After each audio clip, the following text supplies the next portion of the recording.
Skoggle here, bringing another FOE Training Grounds bot lane series. We're going to focus on Vayne, and we love this Dragon Slayer Vayne look, at least I do. So we're going to be rolling with this champion, as I picked her partially because of her skin. She's behind right now. She has 1 death to the 1 kill of Ezreal, and that puts her 2 Doran's Blade behind. And what we want to do is talk about positioning and play style of when you're not winning and things you can do to communicate with your team. It's a team game. It's not just you and your support versus their AD carry their support. And that is a pretty cool skin on with Frosted Ezreal as well, but I still like the Dragon Slayer Vayne. I'm going to pause it here. I'd like to talk about a few things. What I'd like to talk about is summoner spells and runes and masteries. So we look at Vayne. We've got Flash Ignite and 80 attack damage. While we don't have a Doran's or a Longsword or anything, she's likely running Marks and Quints for attack damage, just flat. Magic Resist with 57. Looks likely that we are running the Magic Resist blues and the flat ones, not the scaling ones, and armors on our yellows. Otherwise it would be a really low number and she'd be pretty squishy. We're going to now switch over to Soraka and see what Soraka has set up. Soraka has Flash Exhaust. Exhaust is a great spell on a support. You can get that lane's kill, you can protect your carry. There's just so many things you can do. But looking at her armor, she probably runs red armors and yellow armors to get a number that high, and Magic Resist, that's likely flat. It's around 30 if it's not flat, and so I don't think those are scaling. I believe that's flat Magic Resist on Soraka, and if those numbers are drastically different, you can kind of come up with different assumptions based on what you're seeing. And doesn't have boots yet, that's why the really low movement speed. And so we're going to look at Janna. Janna is also running Exhaust, same reasons. Looking at Janna, she doesn't have as much armor. The 43 range means probably masteries and yellows, and that means she's very possibly running Magic Pen on her reds, and you can kind of look at that and see what kind of style they're playing based on exactly this right here. Look at it. What does she have there? Her MR is really low. She could either have scaling MR or no MR glyphs and possibly be running cooldowns or something else like that, but the big note is possible Magic Pen out of her red based on her armor value. I don't see anything else significant. She has a lot of movement because she is Janna. Her passive gives her movement on one of her abilities. She adds 3% global, so that's why a lot of movement. And that is what Janna brings to the table. And I just think again that she's either using those scaling. I can't come up with exactly what she's doing. I wish you could hit her champion info tab and see it. So we'll just take a look at Ezreal to see the lane against. Now that is a lot of armor. We're looking at attack damage. We're looking at 127. 127 with 2 Doran's Blades, so that's going to add 20. And doesn't look like Janna's shield's currently on him. So what is? So that is why the attack damage is so high. Yellow armors with that number, and very likely Magic Resist scaling blues. I'm going to guess there. Doesn't look like flats. Vayne's is up in the 50s. I believe that's what you get if you do flats at level 3 or 4. So I think he has scaling. And back to the game. At the moment, Ezreal's ahead, those 2 Doran's Blade, but as he went to buy them, Vayne's able to push up, and so he has the last hit of the tower. We're going to speed up the game because we don't necessarily want to focus on the farming. We're going to talk about positioning and what to do, what not to do. Ask for help from your jungler. This pressure by Riven is going to keep the lane balanced. Even without getting kills, Ezreal's now scared. Ezreal has to pay attention. Ezreal can't just come out full engage and keep Vayne zoned the whole game. So if you're just going to get zoned, or you're going to keep dying to them, let them know. Just let your team know. Say, hey, if you can give me some support bottom, it would save me a lot. It would make it so I don't either feed or get denied. Because those are kind of your choices when you're behind. And it sucks. But that's what you get when you get an item lead. You have the 2 Dorans and a Mana Crystal, which are just boots. And that puts you significantly behind when you're the person without items. So you need to keep the pressure on. As a jungler, you need to help keep the pressure on, and in that lane, you need to communicate. They don't just magically know, hey, you're weaker. I'm not strong enough in this lane. They don't know that. And what you want to do with the Soraka passive lane, and it's not to be fully passive, you're not going for full kill engages. They don't go to chase this even though he's low. I mean, he chases a little bit, zones, and that's good enough. You're not winning. You can't win in exchange. You cannot tower dive. So what do? You zone him, you trade. You use Soraka's heal to get back ahead. So on that trade, who's ahead? Ezreal burns his potion, so it's going to keep him safe in lane, and he's not going to have to base. But with Soraka just feeding Vayne mana and feeding Vayne hit points, this is what you want. Little trades. You just want to poke in, poke out, jump in, jump out. And she's able to get the CS reasonable. He's got quite a few CS to work with, and she doesn't.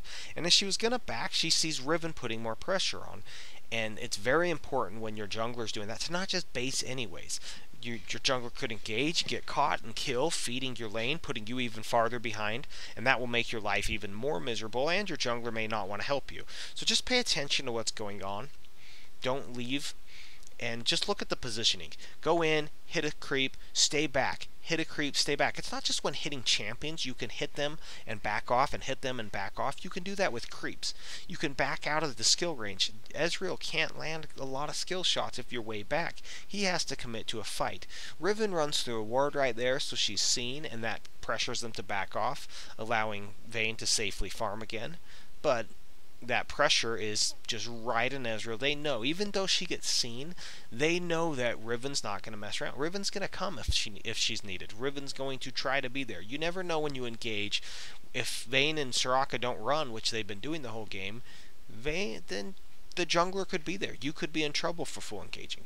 Now, what you want to do here is, you're behind, you can't engage, let them push. Don't try to stop it. You don't need to hold it out in front of the tower. Only hold it out in front of the tower if you are actually strong enough to hold it out in front of the tower. It's better to engage. And here, they're going to go for the engage, but Janna does something really cool and gets them out of it. And the reason I say it was cool is it wasn't just the average play. Watch Janna here as they're going for this gank. Riven's in position.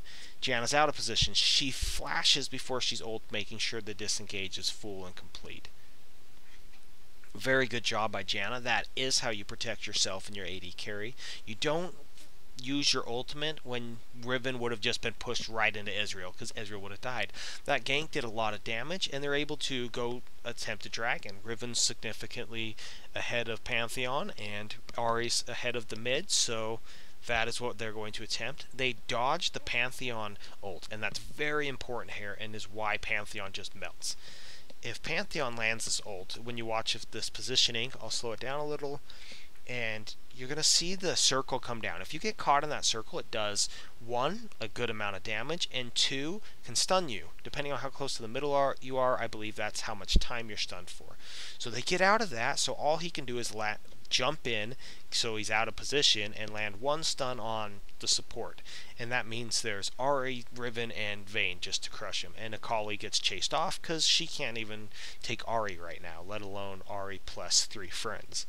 So Ahri's going to make sure they're zoned, and Soraka, unfortunately, when you reset the dragon, the first person to hit him after the reset, not while he's running back, is who takes hate.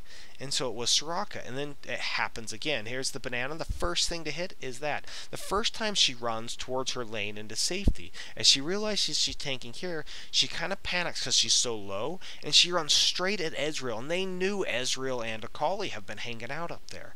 So there's just kind of one of those moments where you get yourself in trouble and you don't know what to do for a second, and that happens. It's sad, it happens, and Ezreal gets himself killed because he overstayed his welcome. With someone like Ahri and that mobility, you cannot overstay your welcome there. You have to back off.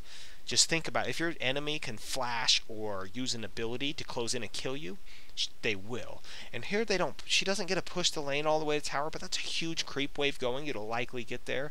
And if Pantheon, who we don't see on the mini-map, or Janna is there and she's at 2 health bars, Vayne could be in a significant amount of trouble. And so Vayne doesn't sit there and do that. Now, looking at gold, 2750 on Vayne, 3150 on Ezreal. that's where we're at right now. And it was that next kill on Soraka that is keeping Ezreal out in front. Ezreal completes a Sheen. He does get killed, but completes the Sheen, and he is definitely stronger. You need to be aware of what items they have at all times, because Sheen plus a skill shot or two landed, and that is going to be a lot of damage on you. It's just going to hurt. So you don't really want to get stuck in that situation. So what they're going to do is keep trying to do little trades. Even if you take the Sheen proc and one skill shot, back off, and get healed, it's not too bad if you can put some damage on him, because, again, Janna is not a sustained support, so you can poke away when you can land some hits that aren't getting shielded. And if he wants to be aggressive and push the lane like this, you can't really fully deny him. You can try to slow it down as much as possible, so as few creeps as possible get to the tower, but you can't stop it. So you just want to farm at the tower, and you don't want to fully engage. Just remember, you're a little behind. A Vamp Scepter is not a Sheen, and that's the real big difference between the two champions right now, is those two items. So Riven's going to come in for a really good... Oh, she's going to come in to back this up. What happens is Pantheon ults in, and Ezreal uses Arcane Shift to block her off. And this is a really cool escape. I'm going to replay it. And we want to see this. This is just cool. So as they're poking at each other, Pantheon wants to get some kills. He's behind right now, and he's going to ult in and cut her off from the tower. She could run to the tower, but she's going to get stunned by Pantheon. She's probably not getting out of there. Arcane Shift is just a good ability, and Ezreal goes in. And Janna's there to pop her up, but she has flash. And I just want to talk about escape routes. You do not have to run towards your tower. Had she ran towards her tower there, it was most likely death. Instead, she runs and baits them into Riven and baits them into Soraka, and that is where your support was. And now Ezreal's low, and they don't have a heal. And Vayne was low, but she has a Soraka. So that is a good way to get out of that situation. Is you want to know your escape routes. And what do you have? Do you have a wall jump built into your champion? Do you have flash? What can you do to get out of these situations? And so now the farm is a little bit more even, 77 to 86, 78 to 86. It's just going to keep going in your favor. And it's all about the positioning and the abilities to engage, not engage.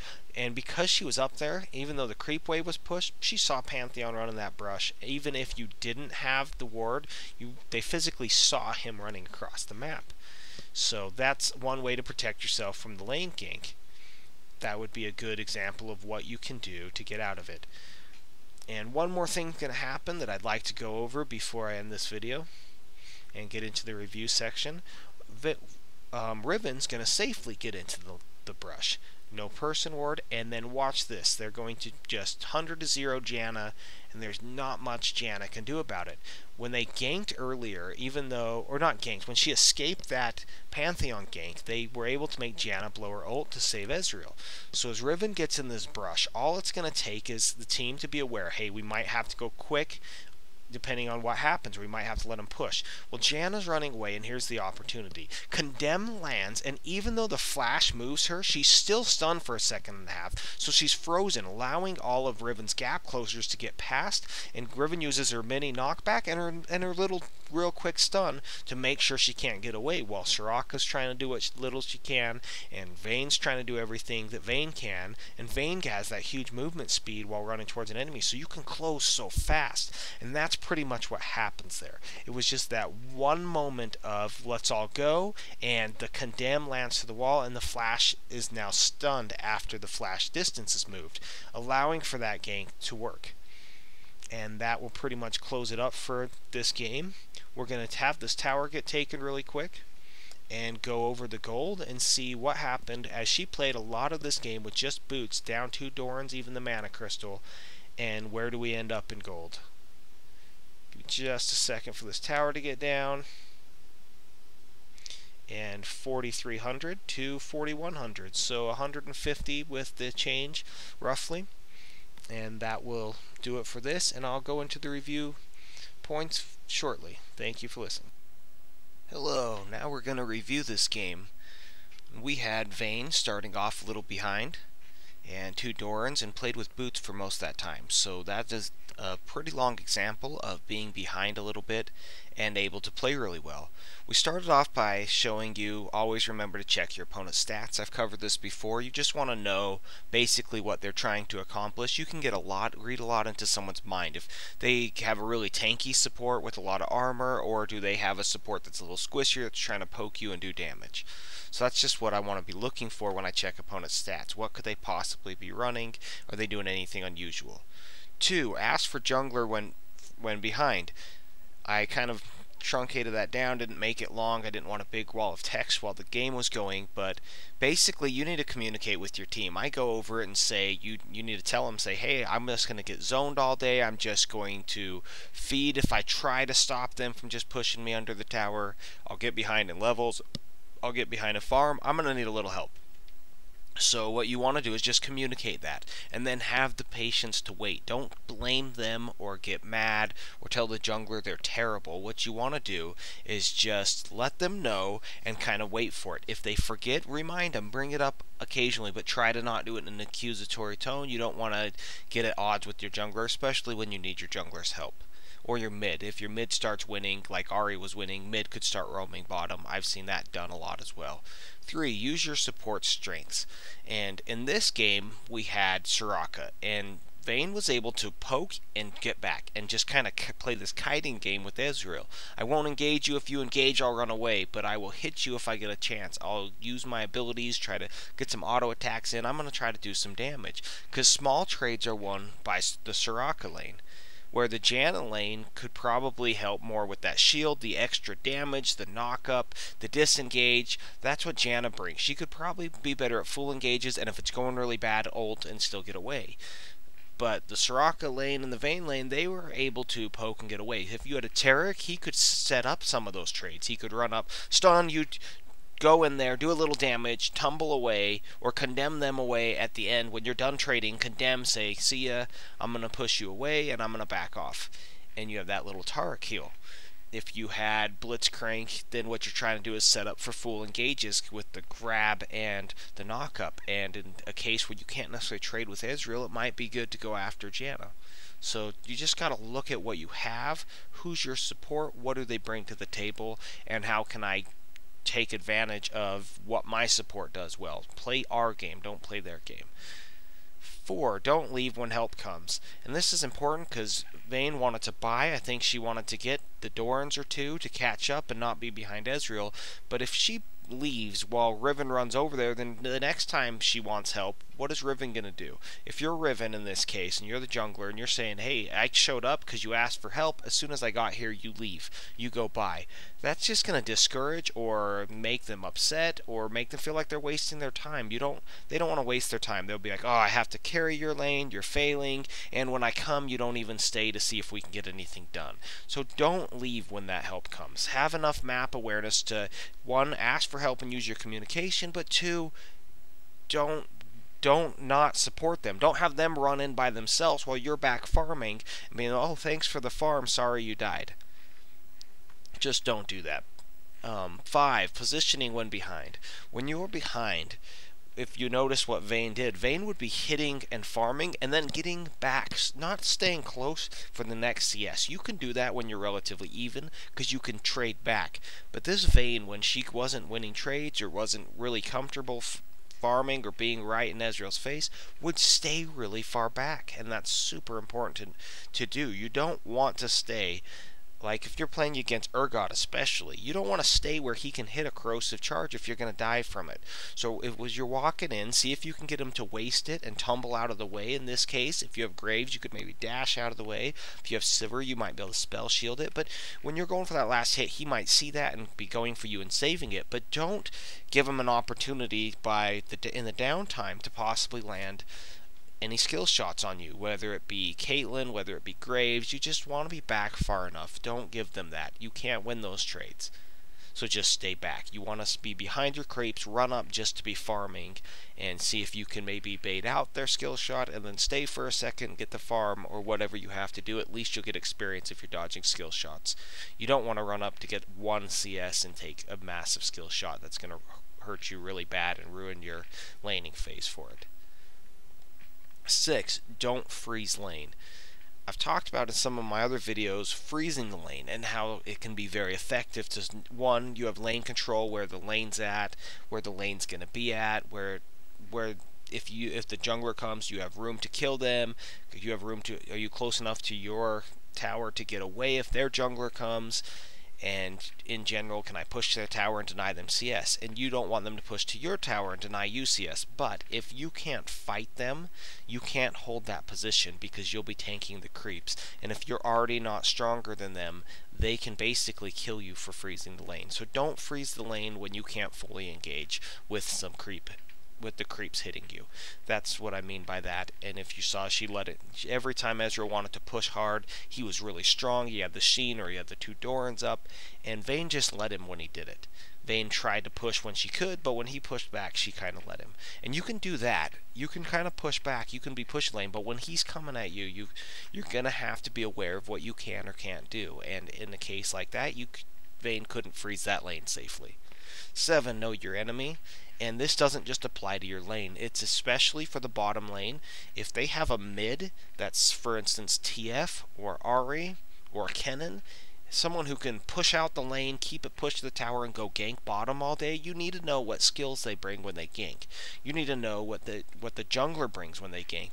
Where's a good place to ward to avoid an Ari gank or a Shaco gank, for instance? I know he's banned a lot, but if he's not banned and there's a Shaco around, your standard warding is possibly not going to see him, and he's just going to get to you and can kill you.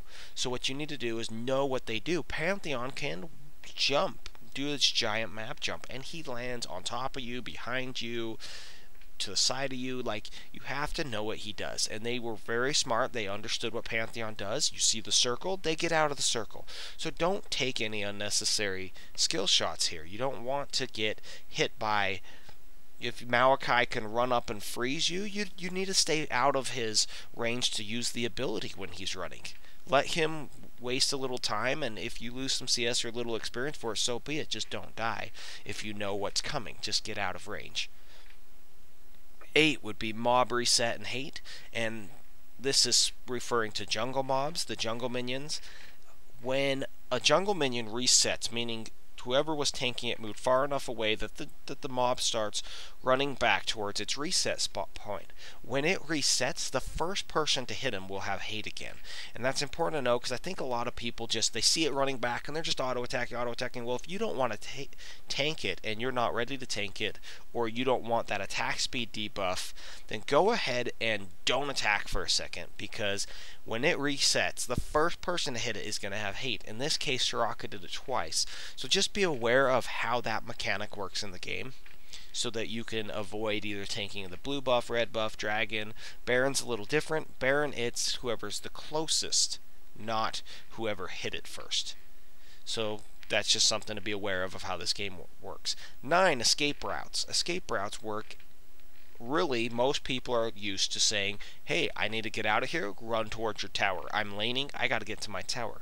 Well, the enemy also knows you're likely going to react by running to the tower. That Pantheon ults in, trying to cut off the tower escape and force Vayne back out into the middle of the lane. And so what Vayne did was, one, she didn't fight it, because she would have probably taken the stun from the ult and then the second stun that Pantheon has. Instead, she runs the opposite way, and Ezreal was anticipating a retreat to the tower, so he uses Arcane Shift in. And Vayne was able to then start going through the river and flash over the wall with her support and her jungle right there in that tri-brush, leading to what happened to be a bad situation for Ezreal, as he gets burst down pretty low in that exchange, and Janna has to ult. And that ult, because of the good escape route and leading them back to the teammates of this Vayne, they blew an ult, and I think they blew a summoner spell. And by doing that, they blew 2 ults, because they also blew Pantheons. And so a little later, they were able to have a successful gank because the ult was gone. Janna's escape was gone because of this escape route she chose. Had Vayne run the other way, she would have died, and Janna would have had her ult for later, and it would have just been 3 versus 2 when Riven runs in there. And so it might not have been a very good situation for Vayne's team. So that's just something to consider. if you try to use the brushes in your lane, you can use those to juke. You've probably seen that before. And you could start heading through the jungle. You can even, if you get enough of a lead, start retreating through the enemy's team jungle and either loop back around or get enough distance and execute yourself instead of dying, or possibly escape into one of those random brushes and pull off a base, a blue pill. And finally, we'll talk about 10, lane ganks. And Riven does it a lot in this game. There are good ways to do it and good ways to avoid it. One, if you keep the lane pushed and you're well warded, they can't lane gank you because they'll have to come through the tower. You'll see them with plenty of time. The lane gank works best when you can use that brush to your advantage and you act like you're retreating through into the brush and they chase you, leading them right into your jungler. Or you can get positioning from your jungler by using the brush. And you'll see aggressive supports will sometimes use that to get a position to land a skill shot, a Leona, a Blitzcrank, etc. But what you want to do is you want to have, if your jungler is coming behind through the tower to get into the brush, you want to push the mobs out so they cannot see him while he's running towards the brush. You want to get that lane extended out and so they can safely get into that brush without being seen. And a good way to counter this is to constantly ward those brushes. Anyhow, that will do it for this video. Thank you for listening. We hope to see you again.